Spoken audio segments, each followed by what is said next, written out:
Welcome back to Shutter Magazine. My name is Dustin Lucas, and this is White Balance in Camera for Better Results.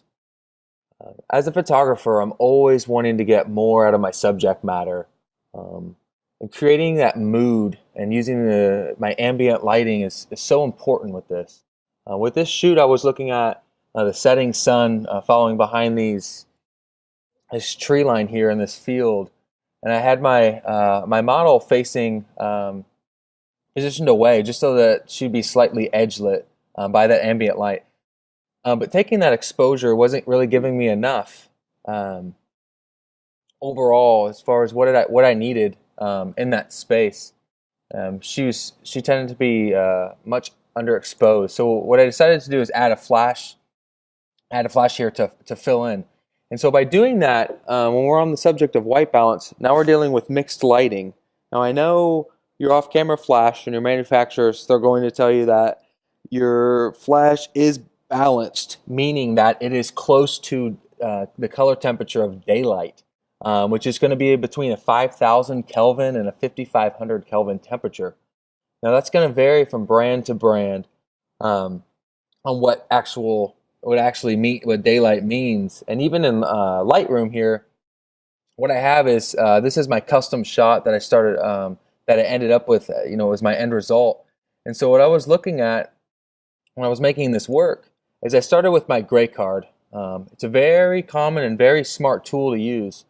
Gray cards are a very fast way to get neutral color in your images. And so with using that, what I did is I chose the daylight setting, which was going to give me sort of a neutral tonal balance in my sky. And you can see it's not getting too yellow where the sun rays are sort of peeking through.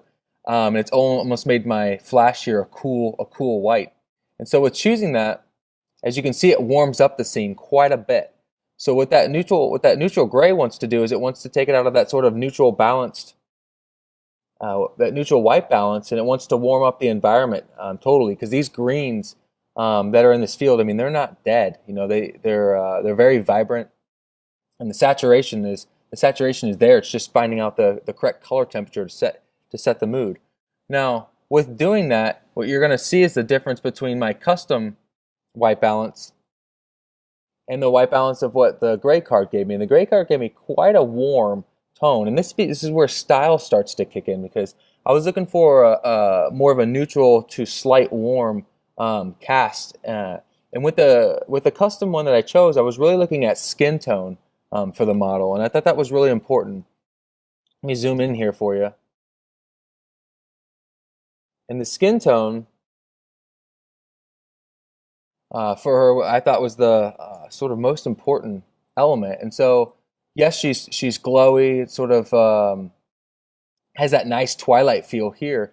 But I felt like with the white balance, setting it with custom in camera, it allowed me to get a little more some of that detail back into her face, and it is a little bit cooler, I will admit. But that's the difference between with your gray card and where it's sort of positioning. It's positioning the white balance actually very similarly to what Flash did. So I set it to the preset in camera, which was the Flash preset. So what it was going to do is it's going to take that blue light that's going to be thrown on your subject, and it's going to account for that by adding orange. And like in the article, what I was talking about is you're noticing these color temperature numbers as they start down, say at 1,000. Excuse me, we'll start at 2,000. Lightroom's limiting me. It's going to have quite a lot of blue. And what that's saying is if you're shooting your scene and you're getting this huge blue cast, what you're going to have to do is add the orange-yellow to your temperature, which means increasing your color temperature number. So as we go higher, and I'm just going to keep increasing this, you're going to notice your greens come back, your blue's going to dissipate, and your whites and all of your neutral tones are finally going to come back into their sort of their natural color. And so with that, what we're looking at, let's go back up here, 5900 where it was set. This is the flash setting versus my sort of neutral setting, and I do agree that even with I have my settings up here.